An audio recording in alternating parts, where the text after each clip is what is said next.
C'est une pensée qu'il faut changer. C'est une pensée de pauvreté et de médiocrité. Lorsque vous prenez la circulation à Ouaga, c'est vrai, ma formation a coûté des millions. Mais quand vous voyez un peu à Ouaga, tout le monde a moto, tout le monde a portable. Alors qu'il voit des gens qui roulent les motos de 1 million, qui n'ont même pas encore reçu une éducation de 15 000 francs CFA. Ton esprit, c'est ta première banque. Ton esprit, c'est là où il faut investir. Moi, j'ai des livres de 200 000 et de 300 000. J'ai des livres que je fais venir de DHL. Moi, je paye des livres, je suis des séminaires de 2000 $. Mais pour pouvoir être qui j'ai envie d'être. Par contre, les gens vont aller prendre des prêts pour construire une maison, aller dormir. Si tu prends un prêt de 1 million pour construire un poulailler et tu mets un coq et une poule, tu as fait un investissement. Parce qu'ils vont prendre des œufs et un jour, tu vas pouvoir t'en sortir. Mais tu prends un prêt, tu construis une maison et tu ronfles là-bas. Et tu fais des enfants. Ça, on appelle ça, Robert Kiyosaki parle de... Ça, c'est des investissements passifs. Ce n'est pas actif. C'est pourquoi, là où il faut mettre tout ton argent, c'est dans ta propre éducation.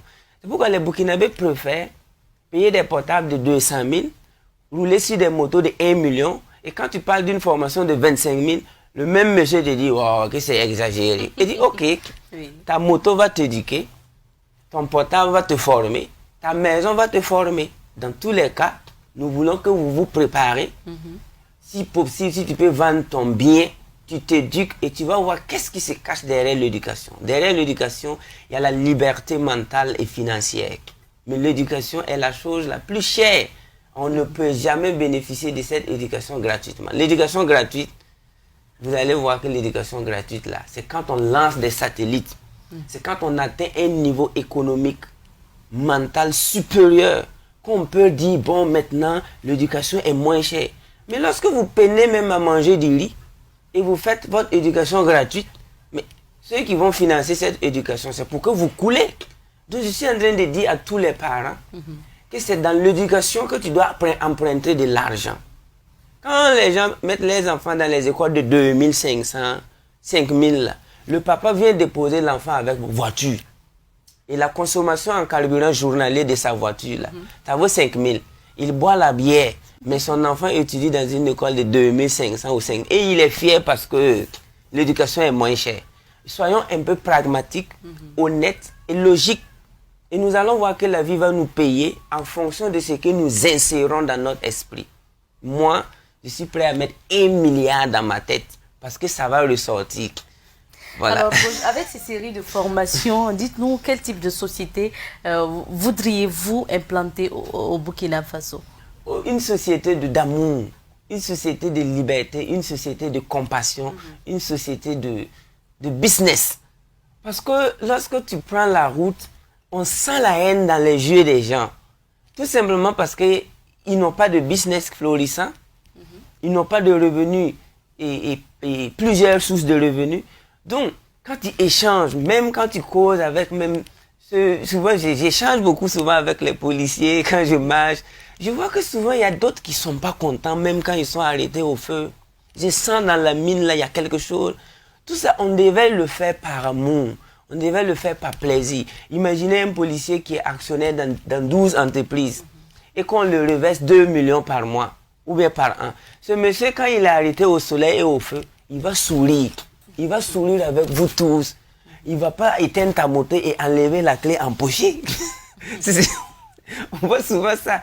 Donc, du coup, je suis en train de vouloir qu'ensemble, à travers l'éducation mentale, spirituelle, nous vivions dans une société où on s'aime enfin. Où on s'aime enfin. Mais pour le moment, c'est quelque chose qu'il faut travailler. Et nous pensons qu'on va y arriver. Alors, qui est invité à cette formation, coach? Est invité à cette formation toute personne qui veut apporter un plus à l'humanité.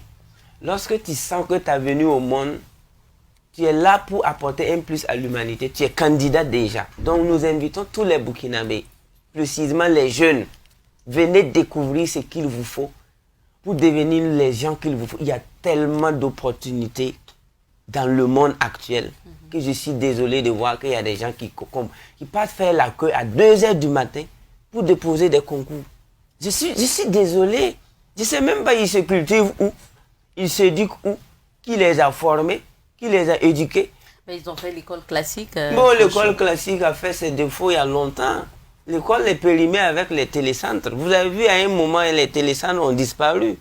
L'école est périmée, mais malheureusement, il y a des gens qui ne comprennent pas que l'école se limite en classe de CM2 dans le 21e siècle. C'est-à-dire savoir bien lire et écrire, savoir conjuguer les verbes, et tu rentres maintenant dans l'auto-éducation, voyage en voyage, séminaire en séminaire, réseau en réseau, contact en contact, et tu deviens riche avant 30 ans.